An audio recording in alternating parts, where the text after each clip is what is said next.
Tereapii Fred, you have pleaded guilty before me on the first indictment, indictment number Q118905520 CR2500495, to handling stolen goods, 2 charges of using a false document, burglary, theft of a firearm, theft and possess trafficable quantity of firearms. On the second indictment, indictment number C2416737 on CR2401182 and CR2401183, you have pleaded guilty to armed robbery, prohibited person possessed firearm, handling stolen goods, unauthorised possession of a trafficable quantity of firearms, and 2 related summary offences, being summary charge 10 on CR2402282, a Commonwealth charge of unlawful possession of a radio communications device, and summary charge 5 on CR2401183, a charge of possessed cartridge ammunition without a licence. The maximum penalties are 25 years imprisonment for armed robbery, 15 years imprisonment for each of the charges of handling stolen goods and theft of firearms, and 10 years for each of the charges of prohibited person possessed firearm, possession of a trafficable quantity of firearms, use false document, burglary and theft. The maximum penalty for the related summary offence of possessed radio communications device is 2 years imprisonment, and for possessed cartridge ammunition the maximum of 40 penalty units. Armed robbery here is a Category 2 offence, the meaning of which I will return to. The circumstances of your offending were comprehensively outlined in 2 summaries of prosecution opening on plea, 1 for each indictment. The first dated the 15th of October 2025 on indictment number Q118905520, and the second dated 18th of June 2025 on indictment number C2416737. I shall summarise those circumstances here. On the 23rd of September, on the first indictment, on the 23rd of September 2023, you were in receipt of a stolen driver's licence, charge 1. You used that licence to hire a white Mitsubishi Triton from a Coles Express Move Yourself vehicle hire kiosk in Collingwood, charge 2. On the 29th of September 2023, you hired a white Toyota Kluger SUV through Facebook Marketplace. You used the stolen driver's licence, which had been altered to depict your image, and a Medicare card in the same name as ID when hiring the vehicle, charge 3. On the 9th of October 2023, you drove the Kluger to a Burwood East car park and left the scene in an Uber. An unknown person smashed the rear window. At 1:55 a.m. the next morning, police attended in relation to the smashed window. You called Forest Hill Police from your phone, giving the name on the stolen licence and advising that there was no issue with the vehicle. At 1:30 p.m. that day, you drove the vehicle away from the car park. On the 11th of October 2023, you sent messages over the Signal application planning a burglary. On the 20th of October 2023, at 1:30 p.m, you attended a street in Cooey-Rup. The next day, 21st of October 2023, at 11:55 a.m, you parked in an alley behind the same street. After conducting Google searches, you made an 8-minute phone call to the victim, who was unknown to you, from your own number. You purported to be a police officer by the name of Constable Totham from Pakenham Police Station and requested your victim's attendance at the Pakenham Police Station. Between 1:05 p.m. and 1:46 p.m. that day, you made 5 phone calls to your victim's daughter, again identifying yourself as Constable Totham from Pakenham Police Station and requesting her attendance at the police station. Your victim's daughter collected him at 1:43 p.m. and they made their way to the police station as requested. At 1:46 p.m, you drove the Kluger into your victim's address and entered the house and rear shed, charge 4, from where you stole 7 firearms, charge 5, and 2 CB radios, a GMC radio, and thousands of rounds of ammunition, charge 6. The property was valued at just over $16,500. At 3:15 p.m, your victim returned from the police station, where he had been informed that there was no Constable Totham, to find his house and shed had been ransacked. Between 3:18 p.m. on the 21st of October 23 and 12:35 a.m. on the 22nd of October 2023, you took the stolen firearms to an associate's property and photographed them inside the garage. charge 7. A search warrant was executed at an address where you were located. Your phone was seized and found to bear the same number you had called your victim from. You were interviewed and declined to comment, as was your right. On the 21st of November 2023, a search warrant was executed at your associate's address. Police located one of the rifles and a CB radio taken from your victim's address. Your associate was arrested and revealed that 2 of the firearms were buried on Scotchman's Creek Trail in Mount Waverley. Both of these firearms were recovered. Second indictment. On or around the 28th of October 2023, you came into possession of a stolen black 2016 Porsche Macan, charge 3. At about 1:30 a.m. on the 3rd of November 2023, you and your co-accused drove the stolen Porsche to the Vale Hotel in Mulgrave. You were dressed in black with your face covered and armed with a handgun. Your co-accused also carried a handgun. A female staff member was working behind the bar and a male security guard was standing near the bar. You and your co-accused raised your firearms towards your victims. You approached the 2 staff members and demanded that they get on the ground and open the safe. Your co-accused remained in the entry area with his handgun raised. Your female victim got on the ground while your male victim remained standing with his hands up. He informed you that the safe was locked. You asked, "Where's the till?" and demanded your female victim get the money. She opened the gaming bar cash register and removed the drawer and placed it on the bar in front of you. You took $600 while still holding the gun, charges 1 and 2. While this occurred, your co-accused continued to point his handgun at the victims, the red laser dot moving around the area. After 1 minute and 15 seconds, you and your co-accused returned to the stolen car and left the scene. A number of patrons were in the venue but did not witness your offending. The stolen Porsche was recovered on the 9th of November 2023. On the 21st of November 2023, police attended at an address in Oakley to arrest you. You were observed moving to the laundry from the lounge area. Police forced entry and located a Nike bag containing a .22 caliber pistol with magazine, charge 4, a homemade pistol with 4 rounds of ammunition, charge 4, a Ziploc bag containing .22 caliber ammunition, summary charge 5, and an electronic jammer, summary charge 10. You were arrested and provided a DNA sample which was linked to DNA taken from the trigger of one of the pistols and the steering wheel of the Porsche. This is particularly serious offending. Indictment 1 involves a planned burglary on a targeted victim. You obtained your victim's phone number, contacted him pretending to be a police officer, contacted his daughter with the same story, albeit from your own phone, and burgled his house, taking firearms you knew were there from the gun safe after having interrupted the power supply to the safe.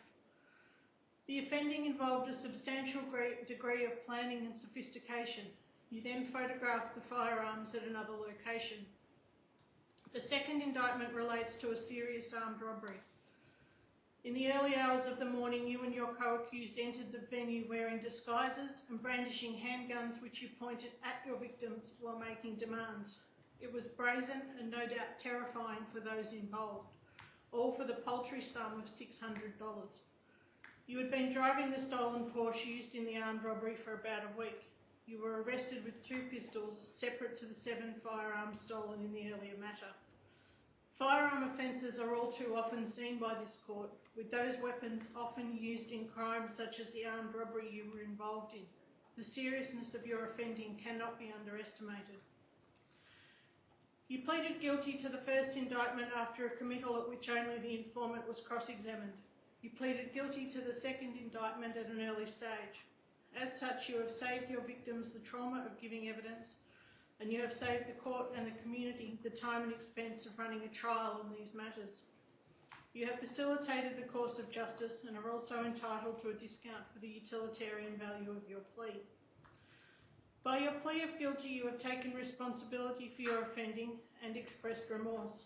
Psychologist Daniela Kocic, whose report I shall return to, opined that you presented as remorseful and reflective. You stated to her, "I can't understand why I took $600 from a till," and expressed that the armed robbery was a turning point, a stupid act you knew would result in imprisonment. I received victim impact statements from the victim of the burglary and gun theft and from his daughter, who was also a target of your planning. They did not wish for their statements to be read aloud, so I will not quote directly from them. However, the impact on them has been significant and remains ongoing. I did not receive victim impact statements from either of the victims of the armed robbery. However, it takes little to imagine the sheer terror they must have felt when confronted by you and your co-accused wearing disguises and pointing firearms at them. I turn now to your personal circumstances. You are now 30 years of age, having been born in July 1995 in Melbourne of Cook Islander heritage. You have an older brother, a younger brother and a younger sister who died by suicide in 2017 after experiencing difficulties with substance abuse and mental health. You entered custody shortly after her death. Your parents separated when you were aged 7 or 8. Prior to this, you witnessed family violence perpetrated against your mother by your father. Once in the care of your mother as a single parent, your family experienced periods of homelessness and financial instability. Your father spent several periods in custody over the years before he died in 2021 from natural causes. You were in custody at the time of his death. You attended several schools until completing Year 10, at which point you ceased formal education. You were often bullied and were expelled several times. You undertook some factory work but have remained largely unemployed. You began using cannabis at the age of 13. Your drug use escalated to include ecstasy, methamphetamine, GHB and Xanax. You overdosed on GHB in your early 20s. You reported diagnosis of drug-induced psychosis in about 2017, having experienced auditory hallucinations. At the age of 16, you were injured in an altercation with a group of peers during which you were struck to the head with a bottle, requiring hospitalisation and stitches. On a later occasion, you were in a car with your brother when he was shot in the arm. He suffered ongoing physical and mental difficulties as a consequence of this incident. You have also been impacted psychologically. You were in a relationship after your last release from custody, but have broke down after 8 to 9 months. At this time, your mental health deteriorated and your drug use increased.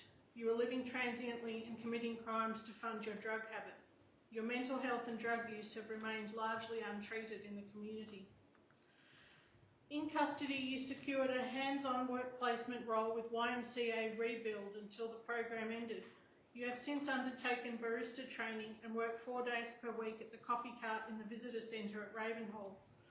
The work gives you purpose and something to concentrate on and will stand you in good stead for your employment upon your release from custody. You plan to enrol in further educational opportunities once you are sentenced. You are also a staff-nominated peer listener, a position you have held for some 3 months.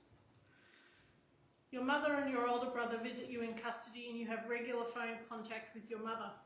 I received a psychological report from Ms. Daniela Kocic dated 9th of July 2025. She diagnosed you with post-traumatic stress disorder, major depressive disorder, although I note she found you to have mild depressive symptoms, moderate anxiety and normal stress, and polysubstance use disorders in sustained remission. She opined that your opportunities for pro-social development have been constrained and your, quote, strained family relationships, tumultuous intimate relationships and association with antisocial peers compounded this trajectory, leaving you with limited perceived social support and reduced coping capacity when faced with distress, end quote. While Ms. Kocic stated that your capacity to engage in rational decision-making was impaired, she also noted that your intoxication would have heightened your risk-taking behaviour, impulsivity and behavioural disinhibition. She found that you have a motivation for change and a capacity for insight. Mr. Fred, this was most serious offending. Quite plainly, you need to address your mental health, drug use and stay away from firearms. General deterrence is an important sentencing factor given the prevalence of firearms in society. Others in the community minded to steal, possess and use firearms in armed robberies must understand that lengthy sentences of imprisonment will necessarily follow. You have an extensive criminal record, including offences of driving, weapons, affray, trafficking, cultivation and breaches, together with particularly relevant aggravated burglary, firearm and armed robbery convictions from 2017. In that instance, you were not said to be aware of the firearm before entering the house where the armed robbery took place, but you assisted and encouraged your co-accused, who was in possession of the firearm, by your presence. I note that matter went to trial. In the instant matter, you were yourself armed and personally made demands of your victims. While you, of course, do not fall to be resentenced for those matters, they inform your prospects of rehabilitation and matters of specific deterrence and community protection. I consider that specific deterrence has a substantial role to play. You must see by the sentence I impose that the courts and the community will not tolerate possession of firearms, let alone their use in violent crimes such as armed robbery. Your counsel submitted that the principles in Bugmy and the Queen apply in your case in a general sense. These principles contemplate a background of deprivation that may compromise a person's capacity to mature and to learn from experience. It was submitted that this is applicable to you given your exposure to family violence and alcohol abuse, financial and social hardship, dislocated and incomplete schooling, early exposure to criminality, and imprisonment through your father and your early drug use. I accept that you did suffer from deprivation during childhood and your moral culpability is moderated as compared with an offender whose childhood was not so marred. The cycle of dysfunction, immaturity and criminality, as your counsel put it, continues to impact upon you. That in turn, however, increases the need for community protection. Your willingness to steal and possess firearms and use them to engage in violent crimes such as disarmed robbery places members of the public at ongoing risk from you. It was submitted without great force that limbs 5 and 6 of the Queen and Verdens, which take into consideration whether imprisonment will weigh more heavily on you than it would on a person in normal health, and whether imprisonment will have an adverse effect on your mental health, have application in your case. Despite the prosecution's submission that these limbs apply, I do not find a basis for either of them in your case. You clearly suffer from several conditions, which I take into account in a general way as relating to your imprisonment. But Ms. Kocic put it no higher than these conditions would likely weigh more heavily on you than on a person without your trauma history. The volatile nature of the prison environment could lead to an exacerbation of your existing symptoms, emphasis added. Ms. Kocic found you to be a moderate risk of future violence. Your prospects of rehabilitation are guarded, contingent on you remaining abstinent from drugs and addressing your mental health. You are motivated and clearly capable of holding a job, which would keep you occupied and away from negative peers and substance use. Armed robbery is a Category 2 offence where it involves the use of a firearm or is committed in company. Both are applicable here. In sentencing for a Category 2 offence, the court must impose a period of imprisonment other than a sentence in combination with a community corrections order, unless one of the exceptions applies. There is no suggestion any such exception applies here. Both parties submitted that the only available sentence involves a head sentence and non-parole period. Neither party provided any comparable sentences or indicators of current sentencing practices.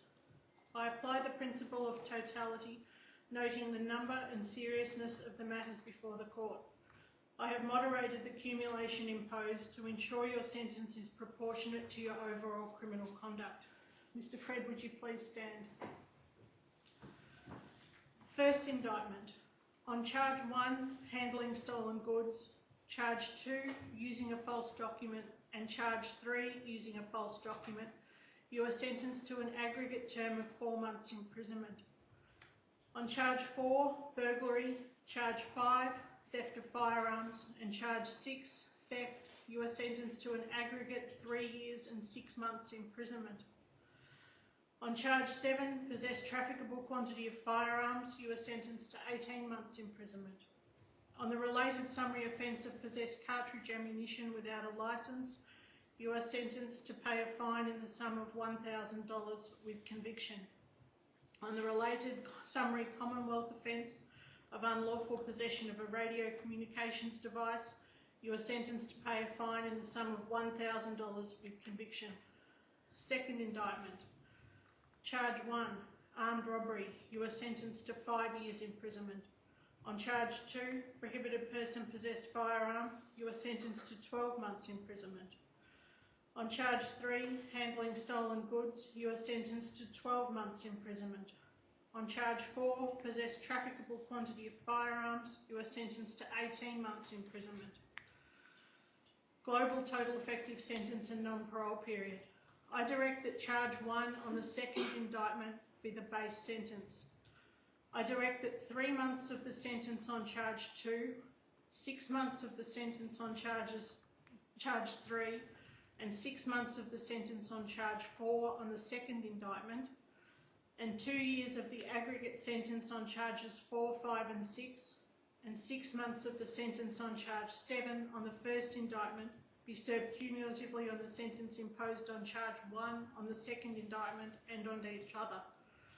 For the avoidance of doubt, there is no cumulation on the aggregate sentence on charges 1, 2 and 3 on the first indictment. That makes a global total effective sentence across the 2 indictments of 8 years and 9 months imprisonment. I direct that you serve a minimum non-parole period of 5 years and 3 months before being eligible for release on parole.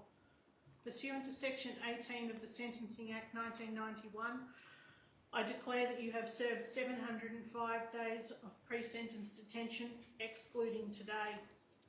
Pursuant to Section 6AAA of the Sentencing Act 1991, I declare that had you not pleaded guilty, the sentence I would have imposed would have been 11 years imprisonment with a non-parole period of 6 years and 9 months. I grant the firearms forfeiture orders as sought by the prosecution, noting they were not opposed by the defence. You may be seated, Mr. Fred.